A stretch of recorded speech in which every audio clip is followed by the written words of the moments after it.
Deyirlər ki, Elşad Miri Fazil Mustafanın ən yaxın dostlarından biridir. Bəziləri bəlkə düşünə bilər ki, Elşad Miri din xadimidir. Axı o necə sütunyor ola bilər? Biz hər zaman dönə-dönə qeyd edirik ki, siz şəxsin özünü deyil, o şəxsi kukla kimi oynadan əlləri görməlisiniz. Bəs o əllərin sahibi kimdir? Elşad Mirini illər öncə Azərbaycanda məşhur edən Adnan Oktar idi.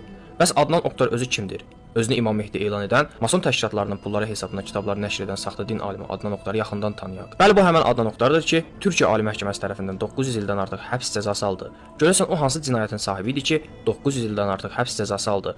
Özünü İmam Mehdi sayan bu şəxs 6-13 yaş arası seçmə qızları zorlamaqdan tutmuş, qrup halında əxlaqsızlıq faktları ilə ittiham olunurdu. Türklərin ensest dediyi, yəni Adnan Oktarın villasında öz ailə üzvləri ilə qrup şəklində əxlaqsızlıqla məşğul olmaq faktları cinayəti ağırlaşdıran əsas səbəblərdən idi. Adnan Oktarın cinayət işində olan iyrənc faktlardan biri də onun yanında olan və ona hocam deyən dırnaqarası kediciklərin Adnan Oktara seçmə gözəl qızları daşıması idi. Bəli əzizlər, Adnan Oktar yanındakı kediciklər və ora üzv olan oğlanlar vasitəsilə müxtəlif yerlərdən qızları ora daşıyırdı. Türkiyə Ali Məhkəməsində ən son olaraq baxılan isə 4 Azərbaycanlı qızın məhkəmə işi idi. Belə ki, bu qızlar Adnan Oktarı elə Azərbaycanlı üzvlərin təşkilatçılığı ilə Azərbaycandan gətirilmişdi. Bəs Adnan Oktarın Azərbaycanlı üzvü kim idi? Bir zamanlar kim Adnan Oktar adına Azərbaycan gənclərinin beynini yuyurdu? Videoda gördüyünüz kimi Azərbaycandan təşrif buyurmuş, ona ağız dolusu hocam deyən Elşad Miri. Bu həmin Elşad Miridir ki, Azərbaycandan 3 az yaşlı qızı Adnan Oktar üçün aldadaraq aparıb və həmin qızların işinə Türkiyə Ali Məhkəməsi zərər çəkmiş şəxslər kimi baxıb. Məsələ 3 qızla bitmir. Eyni zamanda məhkəmə 2 Azərbaycanlı oğlanın da işinə baxıb. Bəs bu az yaşlıları Azərbaycandan Türkiyəyə